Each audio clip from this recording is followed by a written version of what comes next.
खुदावंद मसीह यस्सु में मेरे अजीजों, मैं खुदावंद मसीह यस्सु के जिंदा मुबारक नाम में आप सबको सलाम अर्ज करता हूं। आज की इबादत में आपको वेलकम कहता हूं।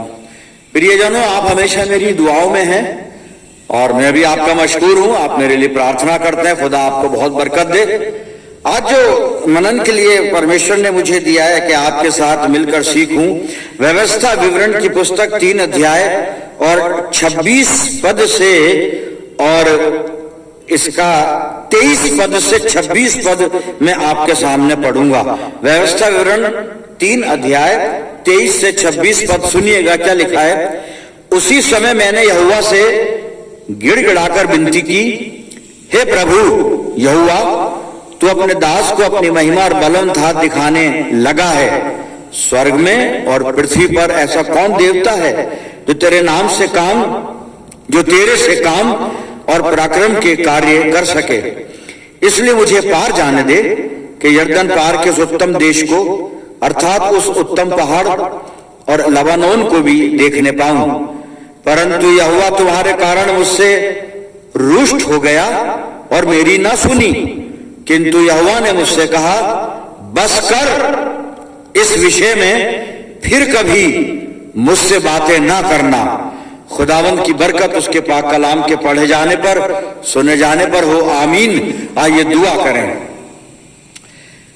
प्यारे आसमानी बाप, हम सब तेरे बच्चे तेरे पाक कदमों पर अपने सर झुकाए हुए हैं और तेरा कलाम सुनना चाहते हैं। हम में से हर एक को पाक रूह का मसा अता फरमा प्रभु जी, और होने दे वचन रूपी बीज हमारे दिल की जमीन पर गिरता है तो हमारी जिंदगियों में जड़ पकड़े और बेशुमार फल लाए। हमारे चारों तरफ अपने पाक फरिश्तों की सेना का बाड़ा बांधना कि शैतान किसी भी तरह से हमें दखल ना दे सके। और जब हम तेरे मजबे पर से उठकर जाएं तो तुझसे बहुत सी रूहानी बरकत लेकर जाने वाले हों। सारी बातों में अपने आप को तेरे अधीन करते हैं पिता परमेश्वर, और ये प्रार्थना तेरे प्यारे पुत्र अपने उद्धारकर्ता प्रभु यीशु मसीह के जिंदा और मुबारक नाम के वसीले से मांगते हैं। सुन और कबूल कर ले, आमीन। एक बार फिर परमेश्वर का धन्यवाद हो आज की इस अच्छी संगति के लिए। और आज जो हम कलाम को अभी सुन रहे थे, व्यवस्था विवरण 3 अध्याय 23 से 26 पद, और 26वीं आयत को जो मैंने आपके सामने पढ़ा था, मैं इसको दोबारा दोहराना चाहूंगा। वहां लिखा है कि लेकिन खुदावंद तुम्हारे सबब से, तुम्हारे कारण से मुझसे नाराज था और उसने मेरी ना सुनी, बल्कि खुदावंद ने मुझसे कहा कि बस कर, और इस मजमून पर, इस विषय पर मुझसे फिर कभी कुछ ना कहना। मजमून क्या है?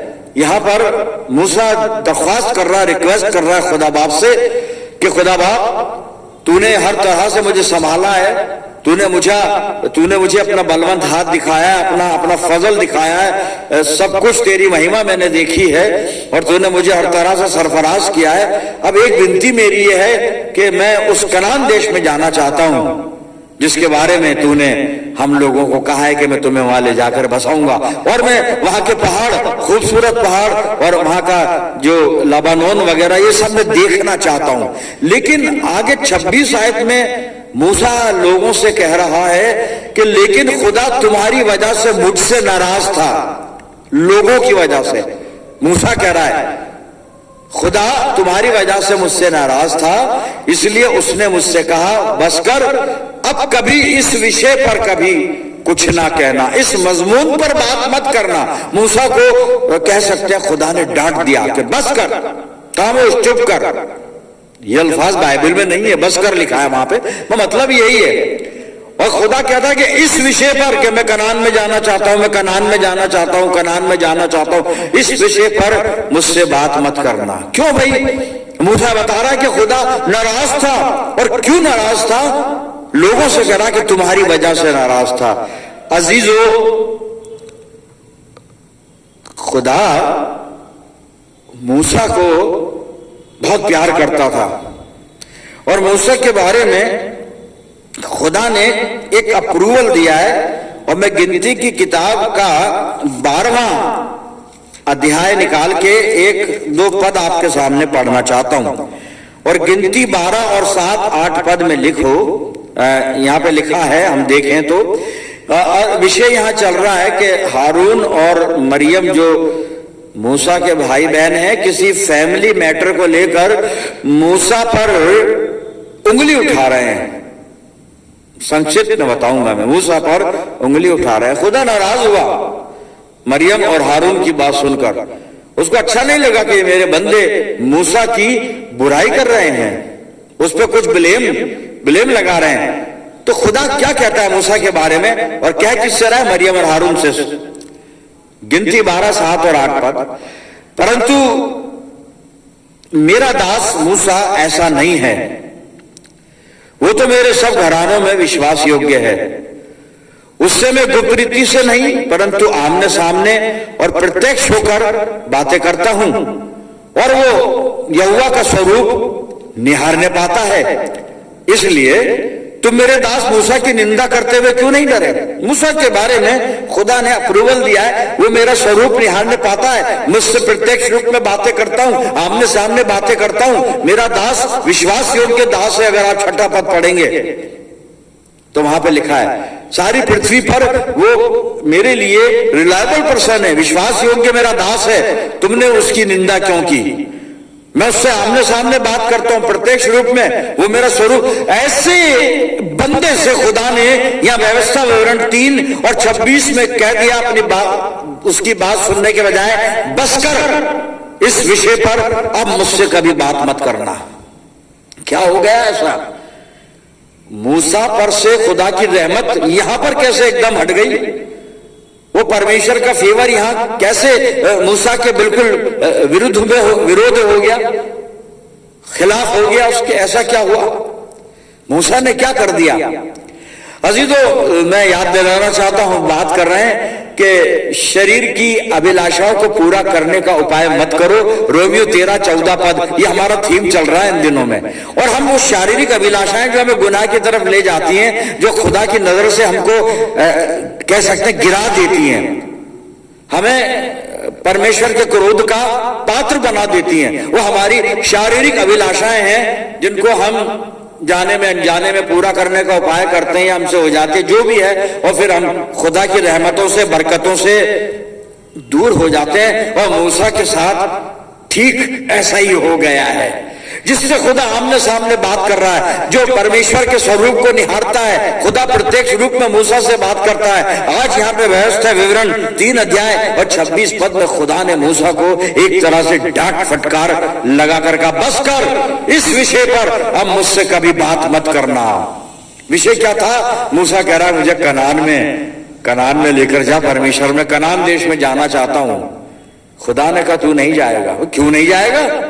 आपका इतना प्रिय दास है। मूसा से खुदा की शान में कुछ गुस्ताखी हो गई, और वो क्या हो गई अब वो देखते हम।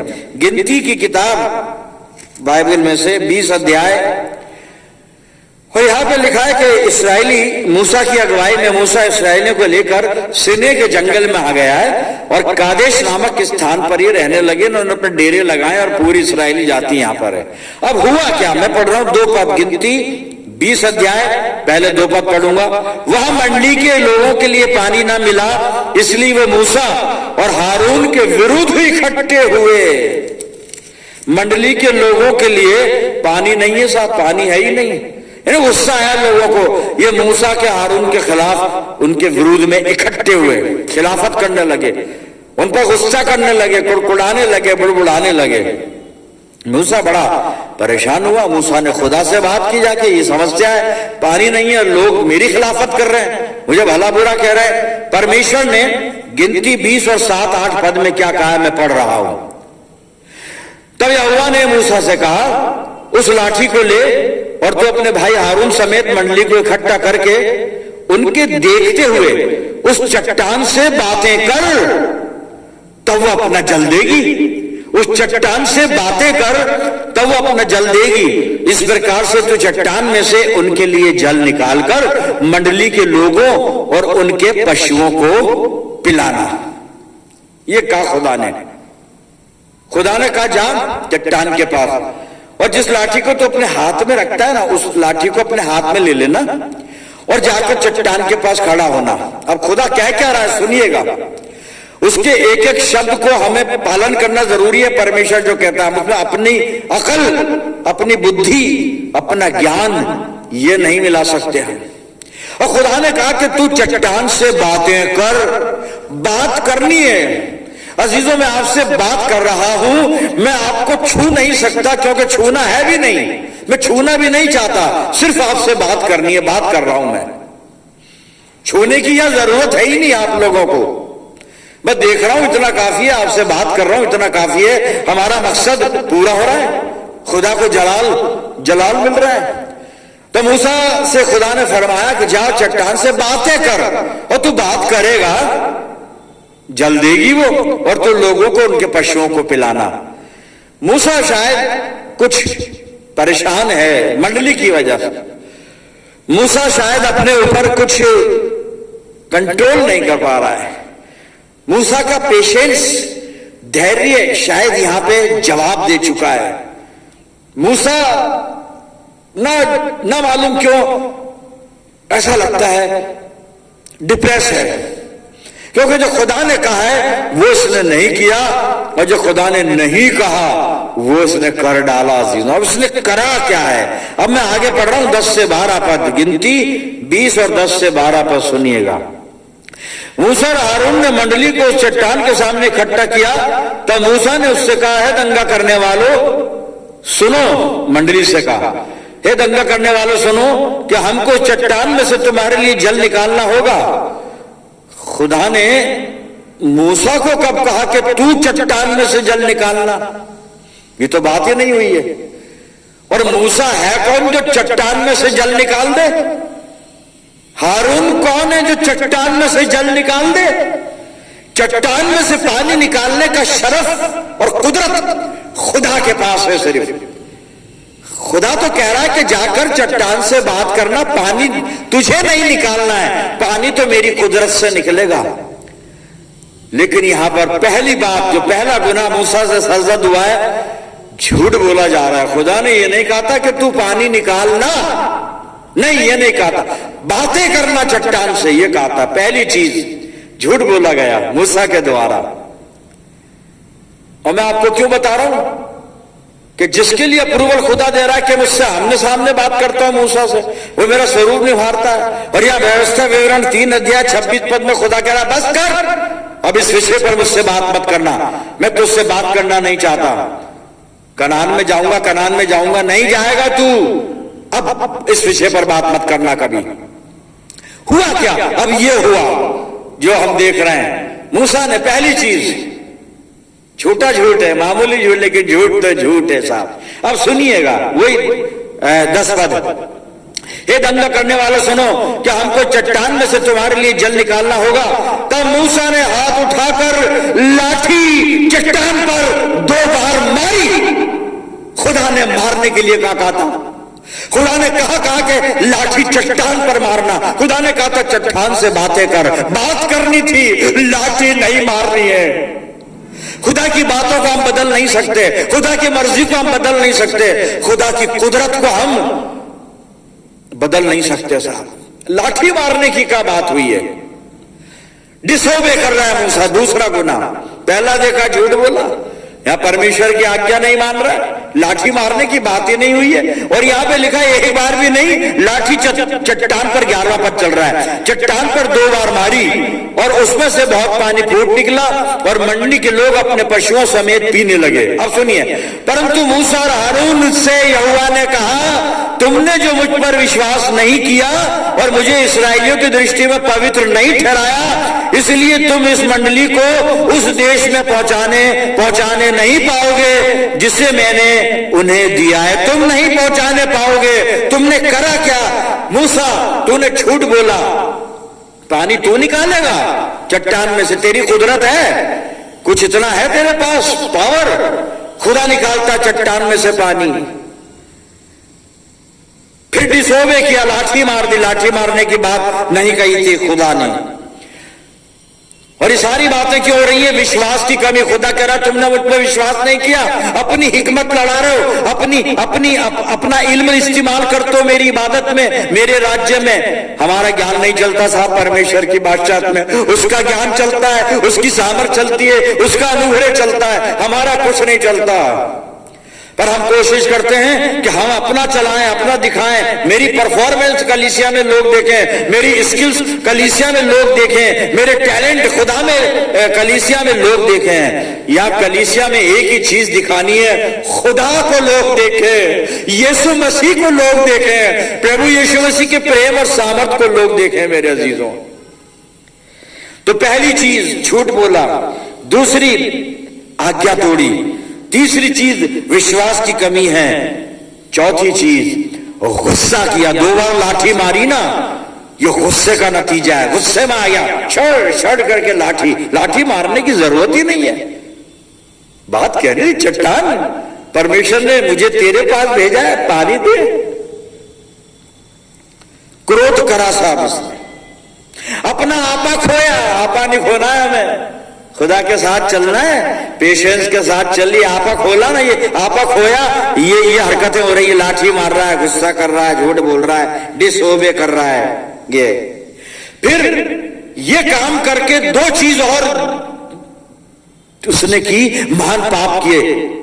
लोगों की दृष्टि में परमेश्वर को उसने हटा दिया कि परमेश्वर ने पानी थोड़ी ना दिया, ये तो मूसा ने लाठी मारी तो पानी आया। खुदा को कमतर बता रहा है, खुदा को नीचा बता रहा है। ये बता रहा है कि हमारे पास भी ताकत है, कुव्वत है और फजल है, हम परमेश्वर के वो दास हैं जो हम कहते हैं तो चट्टान में से पानी निकाल देते हैं। कोई निकाल के बता दे, चट्टान में से छोड़ो, आपके घर में नल में पानी निकाल के बता दो।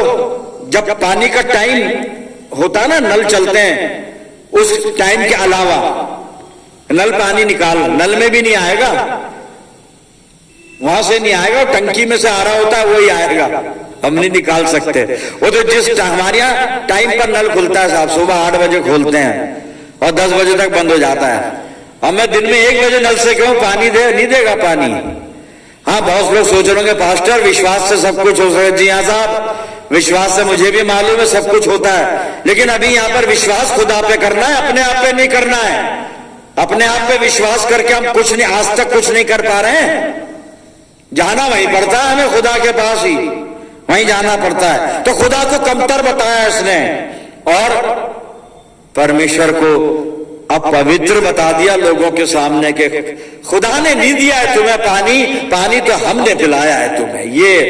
ये साहब इसने गलतियां की हैं और इस गलती के खातिर खुदा नाराज हो गया और कहता है कि तुम हारून, मूसा, तुम दोनों वहां नहीं जाओगे लोगों के साथ, इनको तुम नहीं पहुंचाओगे, इनको मेरे बंदे यहोशू पहुंचाएगा। मेरा बंदा कालिब, यहोशू तो मेन है, यहोशू पहुंचाएगा। और मूसा कह रहा हम जाना चाहते हैं। कैसे जाओगे तुम? परमेश्वर की दृष्टि में खता कर गए मूसा भाई। आप तो वो थे खुदा जिससे आमने सामने बात करता था। मूसा आप तो वो थे, आप परमेश्वर का स्वरूप निहारते थे।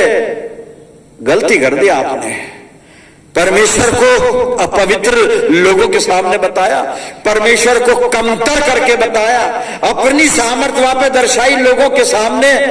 खुदा को महिमा देनी थी कि देखो खुदा तुम्हें पानी देगा इस चट्टान में से, तुमने ऐसा नहीं किया, तुमने ऐसा कर दिया कि लोग सोचने लगे अरे मूसा की लाठी में इतनी सामर्थ है कि पानी आ गया। साहब हम सावधान रहें, शरीर की अभिलाषाओं को पूरा करने का उपाय मत करो। ये अभिलाषाएं होती हैं जिससे हम ऐसे काम कर देते हैं और खुदा की बरकतों से, रहमतों से हम बाहर हो जाते हैं। सावधान रहें। और सावधानी क्या है? अब मैं याकूब की पत्री निकाल रहा हूं, 1 अध्याय खोला है मैंने, 13 और 14 पद पढ़ूंगा मैं। जब किसी की परीक्षा हो तो वो ये ना कहे कि मेरी परीक्षा परमेश्वर की ओर से होती है, क्योंकि ना तो बुरी बातों से परमेश्वर की परीक्षा हो सकती है और ना वो यानी परमेश्वर किसी की परीक्षा आप करता है। आगे लिखा, परंतु प्रत्येक व्यक्ति अपनी ही अभिलाषा से खींचकर और फंसकर परीक्षा में पड़ता है, जैसे मूसा साहब पड़ गए, जैसे मूसा साहब पड़ गए। हम ऐसे ना पढ़े परीक्षा में, अपने आप को इन दिनों में स्थिर कर लें, अपने ईमान को स्थिर कर लें मेरे अजीजों, सावधान हो जाएं। अब करना क्या है, आखिरी पद फिर प्रार्थना करेंगे। याकूब की पत्री पहला अध्याय 12वां पद, धन्य है वो मनुष्य जो परीक्षा में स्थिर रहता है, क्योंकि वो खरा निकलकर जीवन का वो मुकुट पाएगा जिसकी प्रतिज्ञा प्रभु ने अपने प्रेम करने वालों से की है। हम वो मुकुट प्राप्त करें जिसकी प्रतिज्ञा हमसे की गई है। अजीजों, अभिलाषा में ना फंसे हम, अभिलाषा हमको खींच ना ले। कौन सी अभिलाषा? शारीरिक अभिलाषा। परमेश्वर हमें शारीरिक अभिलाषा से बचा कर रखे। इस वचन के द्वारा खुदा हम सबको आशीष दे। आइए दुआ करें। पिता परमेश्वर, धन्यवाद करते हैं जिंदा मुबारक कलाम के लिए, जो मसीह जिंदगी में हमारी रहनुमाई फरमाता है और हमारे ईमान की हिफाजत करता है। खुदावन, जिन्होंने इस कलाम को अपने दिलों में रख लिया, इनके ईमान की हिफाजत करना प्रभु जी होने देना, इस वचन पर चलने वाले हो। मैं दुआ करता हूं जितने लोग दुआ में मेरे साथ हैं, इन सब अजीजों पर तेरी शफकत, रहमत, बरकत का साया हमेशा बना रहे। हम सब मिलकर पूरे आलम के लिए दुआएं खैर करते हैं। प्यारे आसमानी बाप, अपनी जिंदगियों को तेरे हवाले करते हैं प्रभु, और ये प्रार्थना तेरे प्यारे पुत्र अपने उद्धार करता प्रभु यीशु मसीह के जिंदा और मुबारक नाम के वसीले से मांगते हैं। सुन और कबूल कर ले, आमीन। अब हमारे प्रभु यीशु मसीह का अनुग्रह, पिता परमेश्वर का प्रेम, पवित्र आत्मा की सहभागिता हम सबके साथ, समस्त विश्वासियों के साथ, हमारी सब मंडलियों के साथ अब से लेकर हमेशा तक होती रहे। आमीन।